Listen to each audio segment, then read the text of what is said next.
আল্লাহ নবী সাল্লাল্লাহু আলাইহি ওয়াসাল্লাম বলেন, ইন্নাল হালালা বায়্যিনুন ওয়া ইন্নাল হারামা বায়্যিনুন ওয়া বাইনাহুমা উমুরুম মুশতাবিহাত। হালালটা স্পষ্ট, হারামটাও স্পষ্ট, মধ্যখানে আছে সন্দেহপূর্ণ বিষয়। এখন আপনি সন্দেহে পড়ে যাবেন না সন্দেহ বাদ দিবেন?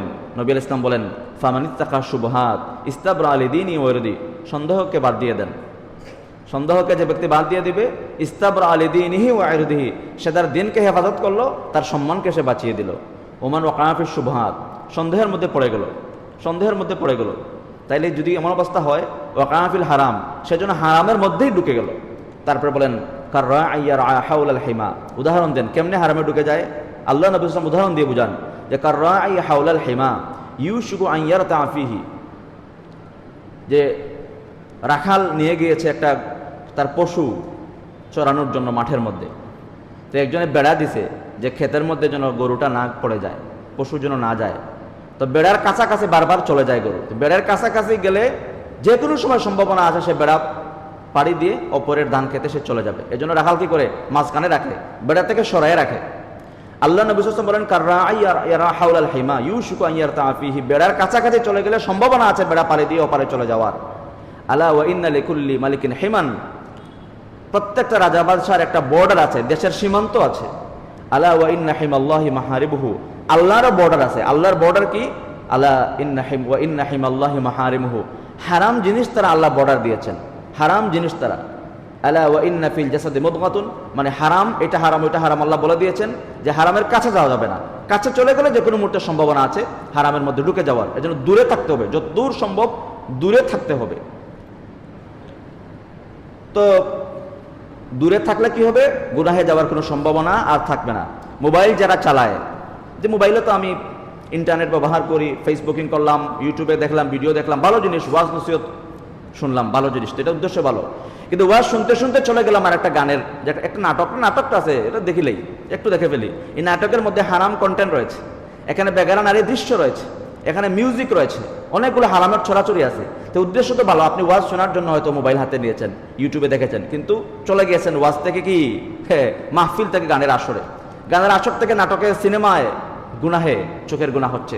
তো শুরুটা ভালো দিয়ে হয়েছে, কিন্তু আপনি হারামের কাছাকাছি। এটা ইউটিউব তো বাজার, সেখানে মাছ বাজার, যেমন ভালো মাছ, খারাপ মাছ, মন্দ মাছ সবই আছে, সবই পাওয়া যায় এখানে।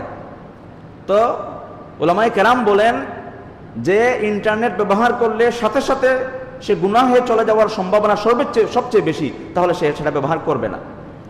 সে নিজেকে নিয়ন্ত্রণ করার যোগ্যতা অর্জন করার আগ পর্যন্ত সে ব্যবহার করবে না। খুবই স্পর্শকাতর বিষয়।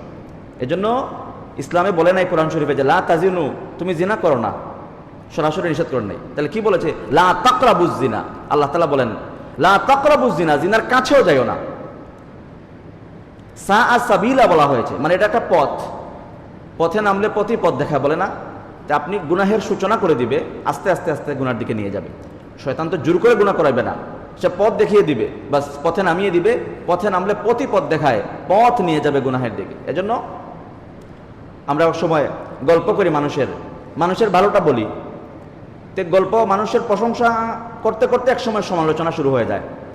যে আপনি দুইজন বসছেন, 3 নম্বর জনের আলোচনা যখন শুরু হবে, প্রথমে হয়তো প্রশংসা দিয়ে শুরু হয়, আপনি শুরু করলেন প্রশংসা দিয়ে, কিন্তু আপনার কলিগ সহকর্মী যার সাথে আপনি কথা বলেন, সে গীবত শুরু করে দিবে, সমালোচনা শুরু করে দিবে, বাস গুনাহের মজলিস হয়ে গেল।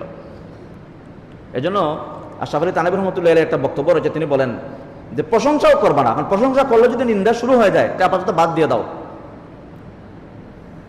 এজন্য যে ভালো মন্দ কিচ্ছু বলা দরকার নাই, কারণ ভালো বললে এক সময় নিন্দা শুরু হয়ে যায়, তাহলে আপনি বাদ দিয়ে দিবেন। তাহলে যেটা গুনাহের দিকে নিয়ে যায় আমাদেরকে, ধারে কাছেও যাওয়া যাবে না, হ্যাঁ। এই জন্য এটা খুবই সতর্কতার সাথে আমাদেরকে আমল করতে হবে, যে কোনোভাবেই যে বন্ধুদের সাথে মিশলে গুনাহের দিকে নিয়ে যায়, যে নামাজের আজান হয়েছে, ঠিক আছে, ওয়াক্ত বাকি আছে আর অনেকক্ষণ, তাহলে আরেকটু গেমস খেলি, আর একটু খেলা দেখি, আর একটু খবরটা শুনি না, একটু গল্প করি, অনেকদিন পরে আত্মীয় স্বজনরা আসছে, একটু গল্প করি। এই গল্প করতে করতে জামাতের সময় শেষ, বলে ওয়াক্ত বাকি আছে পড়ে নিব, বাসায় জামাতে পড়ে নিব, শেষ বাসায়ও হইল না। তারপরে এরকম করতে করতে নামাজও অনেক সময় মিস হয়ে যায়। নাউযুবিল্লাহ। এই যে শুরু হলো ভালো দিয়ে, প্রথমে কিন্তু নামাজ না পড়ার উদ্দেশ্য ছিল না, প্রথমে ছিল যে নামাজ পড়বো, ঠিক আছে, ওয়াক্ত আছে, অনেক সময় আছে, কিন্তু এভাবে গড়িমসি করতে করতে করতে করতে একটা পর্যায়ে নামাজে অবহেলা, এরকম বিভিন্ন সময় কি হয়ে যায়, নামাজ চলে যায়। এজন্য তাকওয়ার দাবি হলো সর্বোচ্চ সতর্ক থাকা। আপনি গুনার ধারে কাছেও যাবেন না, সেখান থেকে বেঁচে থাকতে হবে। আল্লাহ তাআলা আমাদের সবাইকে আমল করার তৌফিক দান করুন।